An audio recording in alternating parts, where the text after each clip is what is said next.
Hello everyone, welcome to my channel. ഇന്ന് നമ്മൾ നോക്കുന്നത് ആനന്ദ് കി ഫുൽജഡിയ എന്ന ചാപ്റ്ററാണ്. ആനന്ദ് കി ഫുൽജഡിയ എന്ന് പറഞ്ഞാൽ ആനന്ദത്തിൻ്റെ പൂത്തിരികൾ. ഫുൽജഡിയ പൂത്തിരികൾ.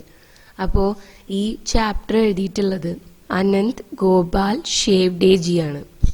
एक बूढ़ा आदमी जिसके बाल सफ़ेद हो गए थे जमीन खोद रहा था.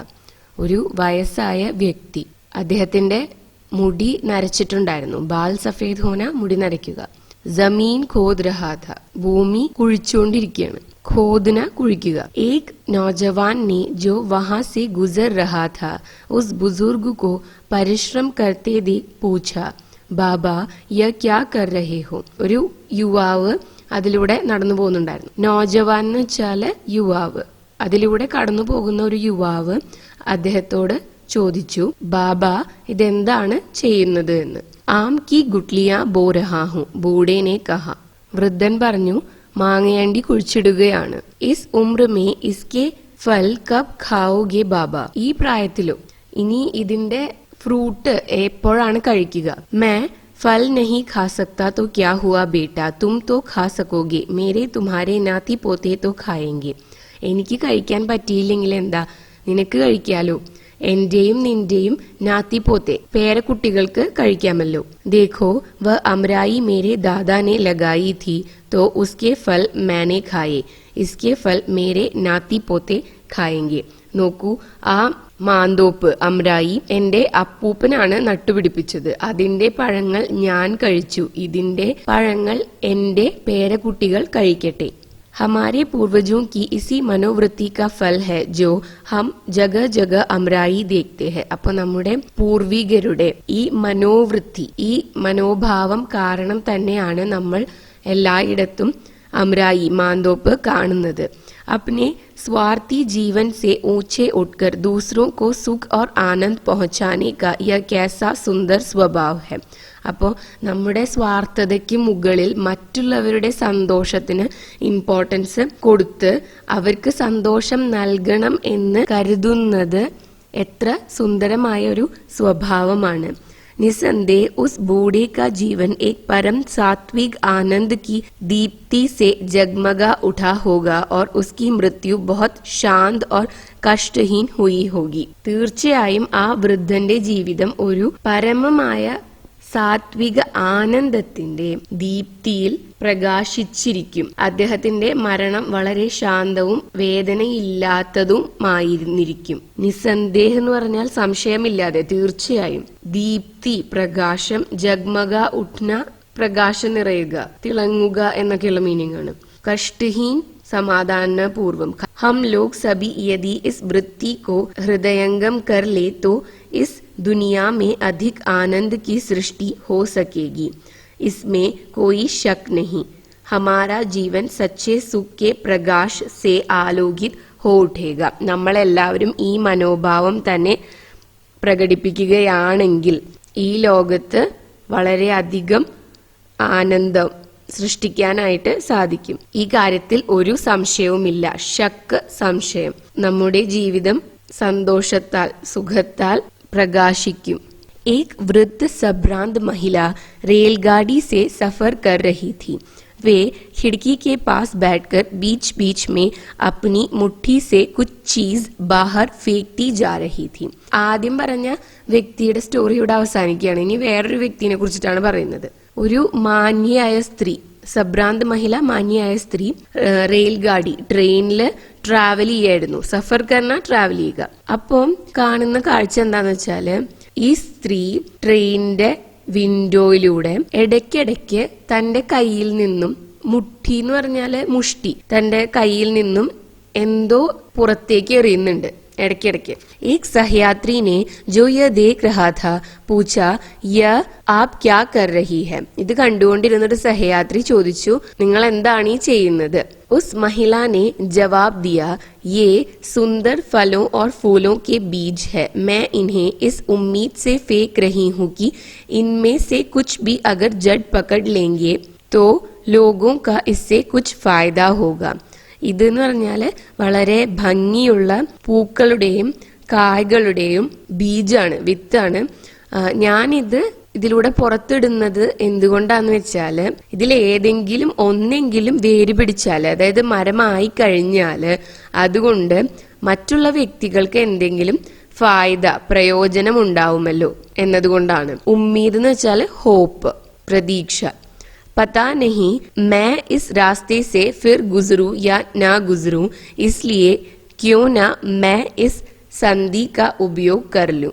എനിക്കറിയില്ല ഇനി ഞാൻ ഈ വഴിയിലൂടെ കടന്നു പോകുമോ ഇല്ലയോ എന്ന്. എന്തായാലും ഈ കിട്ടിയ ഓപ്പർച്യൂണിറ്റി നന്നായി യൂട്ടിലൈസ് ചെയ്യാലോ എന്നാണ് ആ മാന്യയായ സ്ത്രീ പറയുന്നത്. ആജ്കൽ के जमाने की रुपये और शिलिंग वाले स्वार्थी तहजीब के बावजूद दुनिया में ऐसे व्यक्ति है, इसलिए तो दुनिया रहने लायक बनी है. ഇന്നത്തെ ധനം, സമ്പത്ത് തുടങ്ങിയ സ്വാർത്ഥ താല്പര്യങ്ങളുടെ ഈ ലോകത്തിൽ, റുപ്പേ ഓർ ഷില്ലിംഗ് എന്ന് പറഞ്ഞ ധനവും സമ്പത്തും, ഇത്തരം സ്വാർത്ഥരായ വ്യക്തികൾ ഉള്ള ലോകത്തിൽ പോലും ഇന്ന് ജീവിക്കാൻ കഴിയുന്നത് ഈ സ്ത്രീയെ പോലെയുള്ള വ്യക്തികൾ ഇന്നും ഉണ്ട് എന്നതുകൊണ്ടാണ്. രഹനെ ലായക് ബന്ന എന്ന് വെച്ചാല് ജീവിക്കാൻ യോഗ്യമാവുക.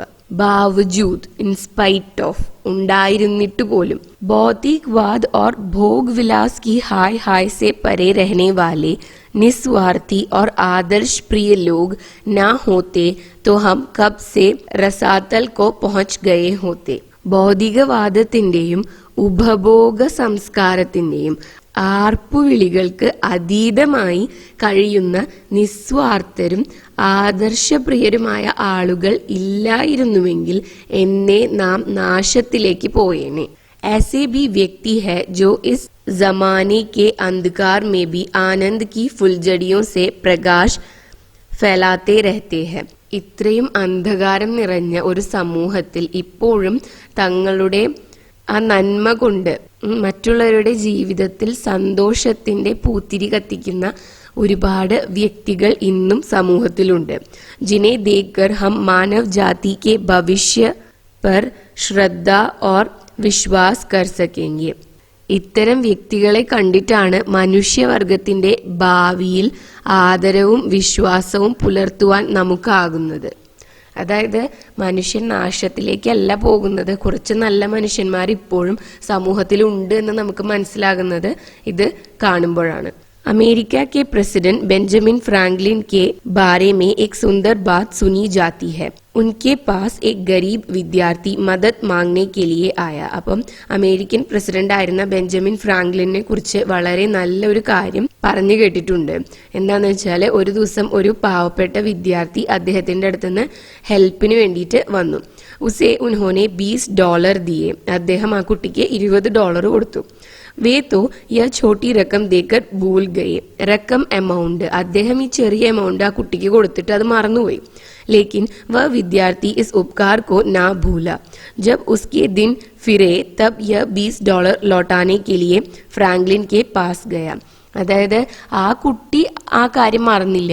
അങ്ങനെ ആ കുട്ടിയുടെ നല്ല സമയം വന്നപ്പോൾ ഈ പൈസ ഫ്രാങ്ക്ലിന് തിരിച്ചു കൊടുക്കാനായിട്ട് ആ കുട്ടി വന്നു.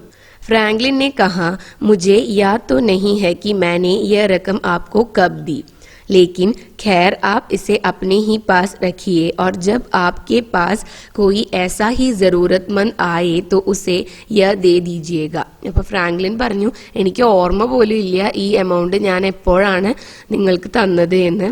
എന്തായാലും ഒരു കാര്യം ചെയ്യൂ, ഇത് തൻ്റെ പക്കൽ തന്നെ വെക്കൂ, എന്നിട്ട് ഏതെങ്കിലും ജറൂറത്ത് മന്ത്, ആവശ്യക്കാര് വന്നു കഴിഞ്ഞാൽ അവർക്ക് ഈ പൈസ കൊടുത്തോളാൻ ഫ്രാങ്ക്ലിൻ പറഞ്ഞു. उस व्यक्ति ने ऐसा ही किया. कहते हैं आज भी वह रकम अमेरिका में जरूरतमंदों के हाथों में घूम रही है. कितनी अच्छी बात है. അപ്പോൾ ആ കുട്ടി അതന്നെ ചെയ്തു, ഫ്രാങ്ക്ലിൻ പറഞ്ഞ പോലെ തന്നെ ചെയ്തു. പറഞ്ഞു വരുന്നത് ഇപ്പോഴും അമേരിക്കയിലെ ആവശ്യക്കാരുടെ കയ്യിൽ ആ $20 കൈമാറി പോകുന്നുണ്ട് എന്നാണ്, കറങ്ങുന്നുണ്ട് എന്നാണ്. എത്ര നല്ലൊരു കാര്യമാണല്ലേ. रुपया कमाना सबके हाथ की बात नहीं है, ना शिक्षा पाकर डिग्रियां हासिल करना सबकी पहुंच में है, लेकिन हम सब चाहें तो आनंद और सुख की रश्मियां बिखेर कर दुनिया के दुख को कुछ न कुछ हल्का जरूर कर सकते हैं और जिन लोगों से हमारा संबंध है उनके जीवन में कुछ न कुछ प्रसन्नता तो जरूर ही ला सकते हैं. അപ്പോൾ പറയുന്നത് പണം സമ്പാദിക്കുക എന്ന് പറയുന്നത് എല്ലാവരെ കൊണ്ടും കഴിയുന്ന ഒരു കാര്യമല്ല. അതുപോലെ തന്നെ എഡ്യൂക്കേറ്റഡ് ആയിട്ട് ഡിഗ്രി ഒക്കെ നേടുക എന്ന് പറയുന്നതും എല്ലാവർക്കും കഴിയുന്ന ഒരു കാര്യമല്ല. പക്ഷേ നമ്മളെല്ലാവരും ആഗ്രഹിച്ചാൽ മറ്റുള്ളവരുടെ ജീവിതത്തിൽ സുഖത്തിന്റെ പ്രകാശം പരത്താനായിട്ട് നമുക്ക് സാധിക്കും. നമ്മളുമായിട്ട് ബന്ധമുള്ള വ്യക്തികളിൽ അവരുടെ ജീവിതത്തിൽ എന്തെങ്കിലും തരത്തിലൊരു ചെറിയ ഹാപ്പിനെസ്, പ്രസന്നത എങ്കിലും കൊടുക്കാനായിട്ട് നമ്മളെ കൊണ്ട് സാധിക്കും, നമ്മൾ ആഗ്രഹിക്കുകയാണെങ്കിൽ. लड़ाई, गरीबी, महंगाई और गुलामी से हमारा जीवन तो वैसे ही मुसीबतों से भरा पड़ा है. लड़ाई, वॉर, യുദ്ധങ്ങൾ, ഗരീബി, ദാരിദ്ര്യം, മെഹങ്കായി, ഇൻഫ്ലേഷൻ അതായത് വിലക്കയറ്റം, അതുപോലെ തന്നെ ഗുലാമി, സ്ലേവറി, ഇവയെല്ലാം കൊണ്ട് അല്ലാതെ തന്നെ നമ്മുടെ ജീവിതത്തിൽ ഒരുപാട് മുസീബത്ത്, പ്രശ്നങ്ങളുണ്ട്. फिर भी हम उसमें कुछ सुख और आह्लाद फैलाकर जिंदगी की लड़ाई को सहने लायक और जीवन को जीने लायक तो बना ही सकते हैं. എന്നാലും നമുക്ക് നമ്മുടെ ജീവിതത്തിൽ കുറച്ചെങ്കിലും സുഖവും ആഹ്ലാദവും പരത്തിക്കൊണ്ട് ജീവിതമാകുന്ന ഈ ലഡായി, ഈ യുദ്ധത്തെ സഹിക്കാൻ കഴിയുന്നതും അതുപോലെ തന്നെ ഈ ജീവിതം ജീവിക്കാൻ കഴിയുന്നതുമാക്കി മാറ്റാനായിട്ട് നമുക്ക് ശ്രമിക്കാമല്ലോ. ബശർത്തെ ഹം ഉസ്കാ ജറാ ഖ്യാൽ രഖേ. അപ്പൊ ഇതിനെ കുറിച്ച് നമ്മളൊന്ന് ശ്രദ്ധിക്കണം. കാം ബിൽക്കുൽ മുഷ്കിൽ നഹീ ഹൈ, ഹമേ സിർഫ് ജറാ ധ്യാൻ ദേനെ കി ജറൂരത് ഹൈ ഓർ ഉസ്കാ നതീജ. അപ്പൊ ഇതെന്ന് പറഞ്ഞു കഴിഞ്ഞാല് ബുദ്ധിമുട്ടുള്ള ഒരു കാര്യം എന്നല്ല, നമ്മളൊന്ന് ശ്രദ്ധിക്കണം എന്ന് മാത്രമേ ഉള്ളൂ. അതിന്റെ നതീജ, റിസൾട്ട് വോ ഹം ഫോറൻ ദേഖ് സക്കേംഗെ. ഇതിന്റെ റിസൾട്ട് നമുക്ക് പെട്ടെന്ന് തന്നെ, ഫോറൻ എന്ന് പറഞ്ഞാൽ പെട്ടെന്ന് തന്നെ കാണാനായിട്ട് സാധിക്കും. അഗർ ജാദു കി തര അസർ നാ ഹുവാ തോ ഫിർ കഹിയെ. ഇതൊരു മാജിക് പോലെ പടർന്നു പിടിച്ചില്ലെങ്കിൽ പറയൂ എന്നാണ് പറയുന്നത്. जादू, मैजिक. अपने काम से एक बार मुंबई जा रहा था. लड़ाई के कारण कंपनी ने गाड़ियों की संख्या कम कर दी थी, इसलिए भीड़ खूब रहती थी. ജോലിയുടെ ആവശ്യത്തിനായിട്ട് ഒരിക്കൽ മുംബൈയിലേക്ക് പോവുകയായിരുന്നു. യുദ്ധം കാരണം കമ്പനി വണ്ടികളുടെ എണ്ണം കുറച്ചിരുന്നു, അതിനാൽ തന്നെ വലിയ തിരക്കുണ്ടായിരുന്നു. ഭീഡ്, തിരക്ക്. ടിക്കറ്റ് ലേനെ കെ ലിയെ ബകായദ ചീന ജപ്തി ഹോ രഹി थी. അതായത് ടിക്കറ്റ് വാങ്ങിക്കാൻ വേണ്ടിയിട്ട് പിടിയും വലിയാണ് അവിടെ, അത്രയ്ക്ക് തിരക്കാണ്. ഖിഡ്കി കെ പാസ് ഭീഡ് ലഗി ഹുയി थी. അപ്പൊ വിൻഡോന്റെ ഭാഗത്തായിട്ട് ഭയങ്കര തിരക്കായിരുന്നു. ടിക്കറ്റ് ബാബു बेचारे परेशानी से टिकट बनाते जाते थे, लेकिन उस छोटी सी खिड़की में ना जाने कितने हाथ घुस रहे थे और ना जाने कितनी आवाजें आ रही थी. 2 टिकट अमरावती. അതായത് ഇതിന്റെ ഇടയിൽ ഈ ടിക്കറ്റ് ബാബു, ടിക്കറ്റ് കൊടുക്കുന്ന ആള് വളരെയധികം ബുദ്ധിമുട്ടി, വളരെ ടെൻസ്ഡ് ആയിട്ടാണ് ഇരിക്കുന്നത്, വളരെ ടെൻഷനിലാണ് ടിക്കറ്റ് കൊടുക്കുന്നത്. അപ്പൊ ആ ചെറിയൊരു വിൻഡോയിൽ തന്നെ എത്ര കൈകളാണ് ഉണ്ടായിരുന്നത് എന്ന് പറയാൻ പറ്റില്ല. കാരണം ആ ടിക്കറ്റ് കളക്ട് ചെയ്യാൻ വേണ്ടിയിട്ട് എന്റെ ടിക്കറ്റ് ആദ്യം തരൂ, എന്റെ ടിക്കറ്റ് ആദ്യം തരൂ എന്ന് പറഞ്ഞിട്ട് ആൾക്കാർ ആ ചെറിയ ഗ്യാപ്പിൽ വരെ കൈ കടത്തി വെച്ചിരിക്കുകയാണ്. ഒരുപാട് ശബ്ദങ്ങൾ കേൾക്കാനുണ്ടായിരുന്നു, ആവാസേ ശബ്ദങ്ങൾ. 2 ടിക്കറ്റ് अमरावती. अमरावतीക്കുള്ള 2 ടിക്കറ്റ്. ബാബു 3:30 आकोला जल्दी देना. अरे गाड़ी तो छूटी जा रही है. बाबू नासिक का 1 टिकट. അത് ഇങ്ങനെ കുറെ ആൾക്കാർ ഓരോ സ്ഥലങ്ങളുടെ പേര് പറഞ്ഞിട്ട് അവിടേക്കുള്ള ടിക്കറ്റ് എടുക്കുന്നതാണ് കാണിക്കുന്നത്. ठहरो ठहरो टिकट बाबू कहते जा रहे थे और पसीना पोंछते पोंछते एक एक आदमी को निपटाते जा रहे थे और उधर गाड़ी आने का वक्त हो रहा था. അപ്പൊ ഒന്ന് ठहरो, വെയിറ്റ് വെയിറ്റ് എന്ന് പറയുന്നുണ്ട് ഈ ടിക്കറ്റ് ബാബു. എന്നിട്ട് നെറ്റിയിലെ വിയർപ്പ് തുടച്ചുകൊണ്ട് ഓരോ വ്യക്തികളുടെയും ടിക്കറ്റ് എടുത്ത് പെട്ടെന്ന് തന്നെ തീർക്കാൻ വേണ്ടി നോക്കുന്നുണ്ട് അദ്ദേഹം. നിപ്റ്റാന, തീർക്കുക. അപ്പൊ ആ കാര്യം തീർത്ത് അവരെ പറഞ്ഞു വിടാനായിട്ട് ശ്രമിക്കുന്നുണ്ട്. ട്രെയിൻ വരാനുള്ള ടൈമും ആയിട്ടുണ്ടായിരുന്നു. ലോഗോ കാ ധീരജ് ചൂട്ട്നെ ലഗ. ധീരജ്, പേഷ്യൻസ്, അതായത് ആൾക്കാരുടെ ക്ഷമ നശിക്കാനായിട്ട് തുടങ്ങി. താനെ കശി ശുരു ഹുയി. അരേ ഭയ്യ ദക്ഷിണ ചടാവോ തബ് ജൽദി ടിക്കറ്റ് മിലേഗ. താനാ കശി എന്ന് വെച്ചാൽ ടോണ്ടിയ, അതായത് കുത്തി കുത്തി സംസാരിക്കില്ലേ ആൾക്കാരനെ, അങ്ങനെ പറഞ്ഞു തുടങ്ങി. എന്നിട്ട് ഒരാൾ ചോദിക്കുകയാണ്, ദക്ഷിണ തന്നാൽ മാത്രമേ പെട്ടെന്ന് ടിക്കറ്റ് കിട്ടുള്ളൂ. एक बोले बड़ी इनएफिशिएंसी है एक सूट पहने हुए साहब ने फरमाया. അപ്പോൾ ഒരു കോട്ടും സ്യൂട്ടൊക്കെ ഇട്ടിട്ടുള്ള ഒരു വ്യക്തി പറഞ്ഞു വളരെയധികം ഇൻഎഫിഷ്യന്റ് ആയിട്ടുള്ള ആൾക്കാരനെയാണല്ലോ ഇവിടെ ജോലിക്ക് വെച്ചിട്ടുള്ളതെന്ന്. ഹം സ്റ്റേഷൻ മാസ്റ്റർ സെ ശിക്കായത് കരെ തീസരേനെ ധംകായ. ഞങ്ങൾ സ്റ്റേഷൻ മാസ്റ്ററിന്റെ അടുത്ത് കംപ്ലൈന്റ് ചെയ്യുമെന്ന് വേറൊരാള് ഭീഷണിപ്പെടുത്തി. ധംകാന ഭീഷണിപ്പെടുത്തുക. ലേക്കിൻ ടിക്കറ്റ് ബാബു ഇൻ ബാത്തോ കോ സുന അൻസുന കർക്കെ അപ്നാ കാം കർത്തെ രഹെ. എന്നാൽ ടിക്കറ്റ് ബാബു ആണെങ്കിൽ ഇത് കേൾക്കുന്നുണ്ട് എന്നാൽ കേൾക്കുന്നില്ല എന്നുള്ള മട്ടിൽ ഇരുന്നുകൊണ്ട് തന്റെ ജോലി ചെയ്തുകൊണ്ടേയിരുന്നു. കബി കബി നാരാസ് ഹോ ജാത്തെ തോ അപ്നി നാരാസി जो ताने कस रहे थे उन्हें टिकट देर से देकर निकालने की कोशिश करने लगे. എന്നാൽ ചിലപ്പോഴൊക്കെ ദേഷ്യം വരും അദ്ദേഹത്തിന്. അപ്പൊ എന്ത് ചെയ്യും, നാരാസ് ആവുമ്പോ എന്ത് ചെയ്യുന്ന വെച്ചാല് ഇങ്ങനെ ടോണ്ട് ചെയ്തിരുന്ന ആൾക്കാർക്ക് ടിക്കറ്റ് ലേറ്റ് ആയിട്ട് കൊടുത്ത് ആ ദേഷ്യം തീർക്കും. മേ പാസ് ഹി ഖടാ താ ടിക്കറ്റ് ലേന ബാക്കി ഹി താ. ഞാൻ അടുത്തു തന്നെ നിൽക്കുന്നുണ്ടായിരുന്നു, ടിക്കറ്റ് എടുക്കുകയേ വേണ്ടിയിരുന്നുള്ളൂ. मैंने अपने पास के मुसाफिरों से धीरे से कहा जरा ठहरिए भाई साहब देखिए बेचारा बाबू कितना फंस रहा है. ഞാൻ എൻ്റെ അടുത്തുള്ള മുസാഫിർ ആ ട്രാവലേഴ്സിന്റെ അടുത്ത് പറഞ്ഞു ഒന്ന് വെയിറ്റ് ചെയ്യൂ, നോക്കൂ അദ്ദേഹത്തിന് എന്തോരം ബുദ്ധിമുട്ടുണ്ട്. എന്താന്ന് വെച്ചാല് ഈ ടിക്കറ്റ് ബാബു ഒറ്റയ്ക്കേ ഉള്ളൂ, അപ്പൊ ഇത്രയധികം ടിക്കറ്റ് കൊടുക്കണ്ടേ, അപ്പൊ അദ്ദേഹം എന്തോരം ബുദ്ധിമുട്ടുന്നുണ്ട് എന്ന് നിങ്ങളൊന്ന് നോക്കൂ എന്ന് പറയാണ്. ഇസ് ലഡായിനെ റെയിൽവേ കർമ്മചാരിയോं पर तो बेहद काम का बोझ डाल दिया है जिसमें छोटे छोटे क्लर्कों का तो मरण है. അപ്പൊ ഇപ്പൊ നടന്നുകൊണ്ടിരിക്കുന്ന യുദ്ധം കാരണം റെയിൽവേയിൽ വർക്ക് ചെയ്യുന്ന ആൾക്കാർക്കൊക്കെ ഒരുപാട് വർക്ക് ലോഡ് വന്നു. കാം കാ ബോജ് എന്ന് പറഞ്ഞാൽ വർക്ക് ലോഡ് വന്നു. അതിലാണെങ്കിൽ ഈ സാധാരണ ക്ലർക്സിന്റെ ഒക്കെ കാര്യം പോക്കാണ്, ഭയങ്കര ബുദ്ധിമുട്ടാണ് അവരുടെയൊക്കെ കാര്യം. उस गरीब टिकट बाबू पर इन शब्दों का अजीब असर पड़ा. ആ പാവപ്പെട്ട ടിക്കറ്റ് ബാബുവിന്റെ മേല് ഈ ലേഖകൻ പറഞ്ഞ വാക്കുകളുടെ ഒരു സ്ട്രേഞ്ച് ആയിട്ടുള്ള ഇഫക്റ്റ് ആണ് ഉണ്ടായത്, ഒരു വിചിത്രമായിട്ടുള്ള ഇഫക്റ്റ് ആണ് ഉണ്ടായത്. കുച്ച് പൂछिए मत बाबू साहब उसने सिर पर से टोपी उतारते हुए कहा ऐसी पिसाई हो रही है कि हिसाब नहीं. അപ്പം അദ്ദേഹം തലയിൽ നിന്ന് തന്റെ തൊപ്പി ഊരിക്കൊണ്ട് പറഞ്ഞു ഒന്നും പറയണ്ട. എന്താന്ന് വെച്ചാല് ഈ ക്രൗഡിന്റെയും അതുപോലെ തന്നെ ഈ യുദ്ധത്തിന്റെ പ്രശ്നങ്ങളുടെ ഇടയിൽ ഞങ്ങളുടെ കാര്യം വളരെ ബുദ്ധിമുട്ടാണ്. പിസായി ഹോനാന്ന് വെച്ചാൽ ശരിക്കും ഗ്രൈൻഡ് ചെയ്യുക, ചതയ്ക്കപ്പെടുക എന്നൊക്കെയുള്ള മീനിങ് ആണ്. പക്ഷെ ഇവിടെ ഉദ്ദേശിക്കുന്നത് ഈ പ്രശ്നങ്ങളുടെ ഇടയിൽ ഉള്ള ബുദ്ധിമുട്ടിനാണ്. കമ്പനി സേ സ്റ്റാഫ് ബഡാനെ കെ ലിയെ കഹാ തോ നാ മേ ജവാബ് ആയ. കമ്പനിയോട് സ്റ്റാഫിന്റെ എണ്ണം കൂട്ടാനായിട്ട് പറഞ്ഞപ്പോൾ പറ്റില്ല, നോ എന്നാണ് അവിടുന്ന് റിപ്ലൈ വന്നത്. മെഹങ്കായി ബത്തെ കെ ലിയെ ദർഖ്വാസ്ത് ദി തോ കഹത്തെ ഹൈ വിചാർ കരേംഗെ. ഇപ്പോൾ മെഹങ്കായി എന്ന് പറഞ്ഞാൽ എക്സ്പെൻസസ്, അതുപോലെ തന്നെ ബത്തേ എന്ന് പറഞ്ഞാൽ അലവൻസസ്. അപ്പോൾ ഈ അലവൻസസിനൊക്കെ വേണ്ടിയിട്ട് നിവേദനം കൊടുത്തപ്പോൾ ദർഖ്വാസ്ത് നിവേദനം, അതിനെക്കുറിച്ച് ആലോചിക്കാമെന്ന് മാത്രമാണ് റിപ്ലൈയിൽ വന്നത്. കറക്റ്റായിട്ടൊന്നും റിപ്ലൈ ചെയ്തില്ല. ബഡി മുസീബത്ത് ഹെ ഖൈർ ആപ്കോ കഹാ ജാനാ ഹെ ബാബു സാഹബ്. വളരെ ബുദ്ധിമുട്ടിലാണ്, ഇനി താങ്കൾക്ക് എവിടേക്കാണ് പോകേണ്ടത് എന്ന് ചോദിക്കുകയാണ് ടിക്കറ്റ് ബാബു ലേഖകനോട്. मुझे उसने फौरन टिकट दे दिया और उसी हो हल्ले में पूछा आप यहाँ रहते हैं. അപ്പോൾ പെട്ടെന്ന് തന്നെ ലേഖകനുള്ള ടിക്കറ്റ് അദ്ദേഹം കൊടുത്തു. എന്നിട്ട് ചോദിച്ചു താങ്കൾ ഇവിടെയാണോ താമസിക്കുന്നത് എന്ന്. അപ്പോൾ ലേഖകൻ പറഞ്ഞു അതെ, ഞാൻ ഇവിടെ തന്നെയാണ് താമസിക്കുന്നത്. लौट कर जरूर दर्शन दीजिएगा, തിരിച്ചു വരുമ്പോൾ കാണാം. उसने वहीं से नमस्कार करते हुए कहा और उत्साह से खटाखट टिकट काटकर भीड़ छाटना शुरू कर दिया. അപ്പോൾ ലേഖകനോട് ഇത് പറഞ്ഞതിന് ശേഷം അദ്ദേഹം പെട്ടെന്ന് തന്നെ മറ്റുള്ളവർക്ക് ടിക്കറ്റ് കൊടുക്കാനായിട്ട് തുടങ്ങി. छोटी सी घटना है लेकिन एक सबक सिखाती है. बात तो सच थी कि टिकट बाबू का काम बहुत बढ़ गया था.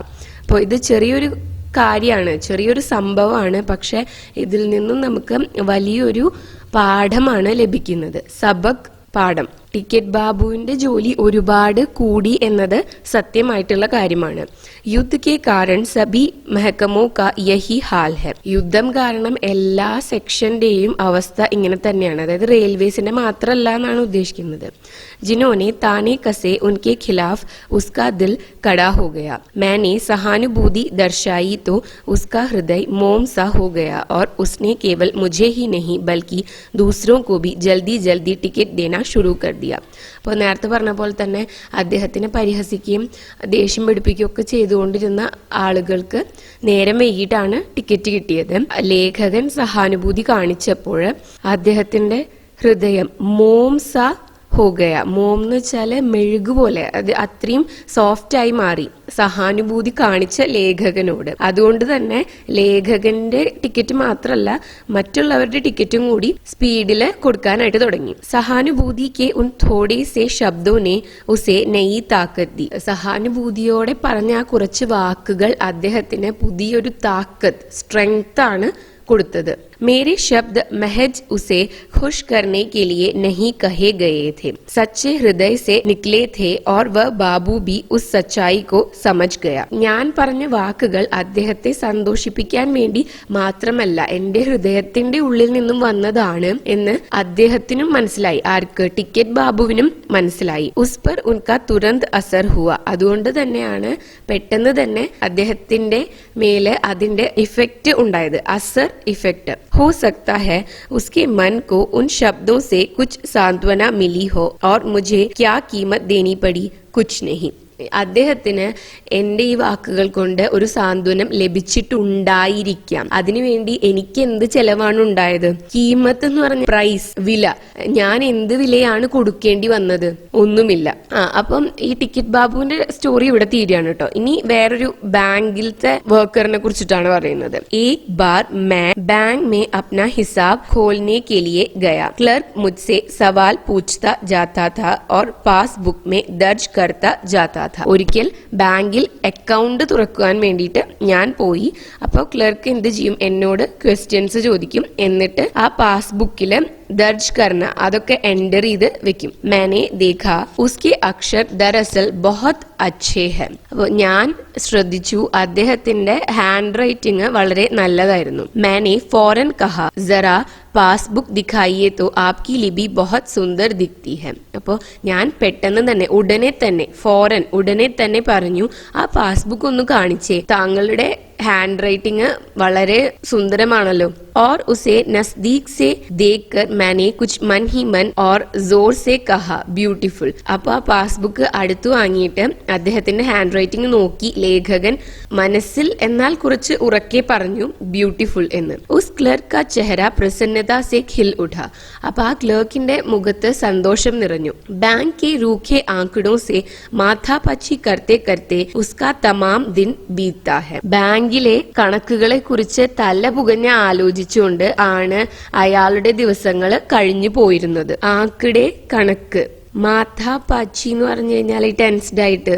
काम के उन नीरस घंटों में उसे आनंद का अनुभव नहीं हुआ था. അപ്പോ ജോലി ചെയ്യുന്ന ഈ മണിക്കൂറുകളിൽ ഒന്നും തന്നെ അയാൾക്ക് ഒരു സന്തോഷവും ലഭിക്കുന്നില്ല. കുച്ച് अभिमान से और कुछ विनय से वह धीरे से बोला, जी हाँ, मैनेजर साहब ने भी इस बारे में मेरी तारीफ की है. हाई स्कूल में मुझे हस्तलिपि के लिए पहला पारितोषिक भी मिला था. അതായത് അയാൾ ആ ക്ലർക്ക് കുറച്ച് അഭിമാനത്തോടുകൂടെ എന്നാൽ വിനയത്തോടുകൂടെ പതുക്കെ പറഞ്ഞു, ശരിയാണ്, മാനേജർ സാറും എന്നോട് പറഞ്ഞിട്ടുണ്ട് എന്റെ ഹാൻഡ് റൈറ്റിംഗ് വളരെ നല്ലതാണെന്ന്. അത് കൂടാതെ ഹൈസ്കൂളിൽ പഠിക്കുമ്പോൾ എനിക്ക് ഹസ്തലിപി എന്ന് വെച്ചാൽ ഹാൻഡ് റൈറ്റിംഗ് കോമ്പറ്റീഷനിൽ ഫസ്റ്റ് പ്രൈസ് കിട്ടിയിട്ടുണ്ട്. കോയി ആശ്ചര്യ കി ബാത് നഹി മാനെ കഹ. അതിൽ ആശ്ചര്യപ്പെടേണ്ട ഒരു കാര്യവുമില്ല, ലേഖകൻ പറഞ്ഞു. ഉസ്കാ വ ആനന്ദ് സെ ഖിലാ ഹുआ चेहरा अब भी मेरी आंखों के सामने है. हो सकता है कि उस दिन शाम को उसने अपने दोस्तों में इस छोटी सी घटना का जिक्र किया हो या अपनी पत्नी से यह बात अभिमान के साथ കഹി ഹോ. ലേഖകൻ പറയാണ്, ആ ക്ലർക്കിന്റെ സന്തോഷത്തോടു കൂടിയുള്ള മുഖം എന്റെ മുന്നിൽ നിന്നും മാഞ്ഞു പോകുന്നില്ല. ചിലപ്പോൾ അയാൾ ഈവനിങ്ങിനെ കൂട്ടുകാരോടൊപ്പം സംസാരിക്കുമ്പോൾ ഈ ചെറിയ ഘടന, സംഭവത്തെ കുറിച്ച് മെൻഷൻ ചെയ്തിട്ടുണ്ടാവും. സിക്ർ കർണ, മെൻഷൻ ചെയ്യുക. അല്ലെങ്കിൽ അയാൾ അഭിമാനത്തോടു കൂടി തന്റെ ഭാര്യയോട് ഇതിനെക്കുറിച്ച് പറഞ്ഞിട്ടുണ്ടാകും. ഉസ്മേ ഏക് ഗുൺ ഥാ, ഉസ്കി സച്ചേ മൻ സെ ദാത് ദി ഗയി, ഇസ്ലിയേ വ ഖുഷ് ഹോ ഗയാ. ദാത് ദേന എന്ന് പറഞ്ഞാല് പ്രശംസിക്കുക. അപ്പോൾ അയാളിൽ ഒരു ഗുണമുണ്ടായിരുന്നു, വളരെ സത്യസന്ധമായിട്ട് ഒരാൾ അതിനെ പ്രശംസിച്ചു. അതുകൊണ്ട് തന്നെ അയാൾ വളരെ സന്തുഷ്ടനായി. शायद दूसरे क्लर्क उसके इस गुण के कारण उससे जलते हो और उन्होंने कभी प्रशंसा का एक शब्द भी न कहा हो, लेकिन आज तो उसके गुण की कद्र की गई. എന്താന്ന് വെച്ചാല് മറ്റുള്ള ക്ലർക്കുമാരും ഇതിനെക്കുറിച്ച് ഈ കാര്യം, അതായത് ഈ ക്ലർക്കിന്റെ ഹാൻഡ് റൈറ്റിംഗ് വളരെ നല്ലതാണെന്ന് ശ്രദ്ധിച്ചിട്ടുണ്ടാകും. പക്ഷേ വേ ലോഗ് ഇസ്സെ ജൽത്തെ ഹോങ്കെ. ജൽന എന്ന് വെച്ചാല് ജലസ് ആവുക. മറ്റു ക്ലർക്കുമാര് ഈ ക്ലർക്കിന്റെ ഹാൻഡ് റൈറ്റിംഗ് വളരെ നല്ലതാണ് എന്നതുകൊണ്ട് അദ്ദേഹത്തോട് അസൂയപ്പെട്ടിട്ടുണ്ടായിരിക്കാം. അതുകൊണ്ട് തന്നെ ആരും മുൻപ് അയാളെ പ്രശംസിച്ചിട്ടുണ്ടായിരിക്കില്ല. ഇന്ന് അയാളുടെ ആ കഴിവ് വാല്യൂ ചെയ്യപ്പെട്ടു അല്ലെങ്കിൽ പ്രശംസിക്കപ്പെട്ടു. കദ്ര് കർണ എന്ന് വെച്ചാല് കെയർ ചെയ്യുക അല്ലെങ്കിൽ പ്രശംസിക്കുക എന്നാണ് ഇവിടെ ഉദ്ദേശിക്കുന്നത്. മുझे भी बड़ी प्रसन्नता हुई कि मैं उन थोड़े से शब्दों द्वारा उस क्लर्क के जीवन में किंचित मात्र भी क्यों न हो सुख तो പഹുച്ചാ സക്കാം. എനിക്കും വളരെയധികം സന്തോഷം തോന്നി. എനിക്ക് ആ ക്ലർക്കിന്റെ ജീവിതത്തിൽ ചെറിയതാണെങ്കിൽ കൂടി കുറച്ച് സന്തോഷം പകരാൻ കഴിഞ്ഞുവല്ലോ എന്ന്. ഈ ഒരു ചാപ്റ്ററിൽ മൊത്തമായിട്ടും ലേഖകൻ നമ്മളോട് ഒരുപാട് വ്യക്തികളെ കുറിച്ച് പറയുന്നുണ്ട്. അപ്പോൾ എല്ലാവരും തന്നെ മറ്റുള്ളവരുടെ ജീവിതത്തിൽ സന്തോഷം, സുഖം പകർന്നു നൽകുന്നവരാണ്. ആദ്യം നമ്മൾ ആരെയാണ് കണ്ടത്? ഒരു ബൂഡെ ഇൻസാനെ കണ്ടു. അദ്ദേഹം സെൽഫ്ലെസ് ആയിട്ട് വരാൻ പോകുന്ന ജനറേഷൻസിന് വേണ്ടിയിട്ട് ആനെ വാലി പീഡിയോക്കിലിയെ എന്താണ് ചെയ്യുന്നത്? മരങ്ങള് നടുകയാണ്. പിന്നെ നമ്മൾ സംഭ്രാന്ത് മഹിളേനെ കുറിച്ച് കണ്ടു. ആ സ്ത്രീ ട്രെയിനിലൂടെ പോകുമ്പോൾ ബീജ് പുറത്തേക്ക് ഇട്ടിട്ട് പോവുകയാണ്. എന്താന്ന് വെച്ചാൽ ഏതെങ്കിലും ഒരു ബീജ് വലുതായി കഴിഞ്ഞാൽ, അതായത് ചെടിയോ മരമോ ആയി കഴിഞ്ഞാൽ അവിടെയുള്ള ആൾക്കാർക്ക് ഉപകാരപ്പെടുമല്ലോ എന്നാണ് ചിന്തിക്കുന്നത്. അതിനുശേഷം പറയുന്നത് ബെഞ്ചമിൻ ഫ്രാങ്ക്ലിനെ കുറിച്ചിട്ടാണ്. അദ്ദേഹം ആ ഒരു ദരിദ്രനായ കുട്ടിയെ എഡ്യൂക്കേറ്റ് ചെയ്യാൻ വേണ്ടിയിട്ട് പൈസ കൊടുത്ത് സഹായിച്ചു. എന്നിട്ട് പിന്നെ ആ $20 തന്നെ ആവശ്യക്കാർക്ക് കൊടുക്കാനായിട്ട് അദ്ദേഹം പറഞ്ഞു. അവിടെ എന്താണ്? സെൽഫ്ലെസ് ആയിട്ടുള്ള ഒരു സർവീസ് ആണ് വരുന്നത്. അതിനുശേഷം സർവീസ് എന്നതിലുപരി മറ്റുള്ളവരുടെ ജീവിതത്തിൽ നമുക്ക് എങ്ങനെ ഒരു നിമിഷത്തെ ആണെങ്കിലും ഒരു സന്തോഷം, അവർക്കൊരു റിലീഫ് കൊടുക്കാം എന്നുള്ളതാണ് പറയുന്നത്. അതിന്റെ എക്സാമ്പിൾസ് ആണ്. ഫസ്റ്റ് വൺ, ആ ടിക്കറ്റ് ബാബുവിനോട് ലേഖകൻ സഹാനുഭൂതിയോടെ സംസാരിക്കുമ്പോൾ അദ്ദേഹത്തിന് എന്താണ്? ചെറിയൊരു റിലീഫ് കിട്ടുന്നു. എന്നെ മനസ്സിലാക്കുന്ന ഒരാളെങ്കിലും ഇതിലുണ്ടല്ലോ എന്ന് കരുതുകയും അദ്ദേഹത്തിന്റെ പ്രശ്നം ഷെയർ ചെയ്യുകയും ചെയ്യുന്നു. എന്നിട്ട് പിന്നെ റിലാക്സ്ഡ് ആയിട്ട് മറ്റുള്ള ആളുകൾക്ക് കൂടെ ടിക്കറ്റ് സ്പീഡിൽ കൊടുത്ത് തീർക്കുകയാണ് ചെയ്യുന്നത്. ഇനി ലാസ്റ്റ് നമ്മൾ കാണുന്നത് ഈ ലേഖകൻ ആ ക്ലർക്കിനെ, ബാങ്കിലെ ക്ലർക്കിനെ പ്രശംസിക്കുമ്പോൾ താൻ എന്നും ബാങ്കിൽ ഒരേ ജോലി തന്നെ, ഇങ്ങനെ ബോറിംഗ് ആയിട്ടുള്ള ഒരു ജോലി തന്നെ ചെയ്തുകൊണ്ടിരിക്കുകയാണ്. വർക്കിംഗ് അവേഴ്സിൽ ആ ക്ലർക്കിന് ഒരു തരത്തിലുള്ള സന്തോഷവും കിട്ടുന്നില്ല. പക്ഷെ തന്നിലൊരു ഗുണമുണ്ട്. എന്താണ്? തന്റെ ഹാൻഡ് റൈറ്റിംഗ് വളരെ നല്ലതാണ്.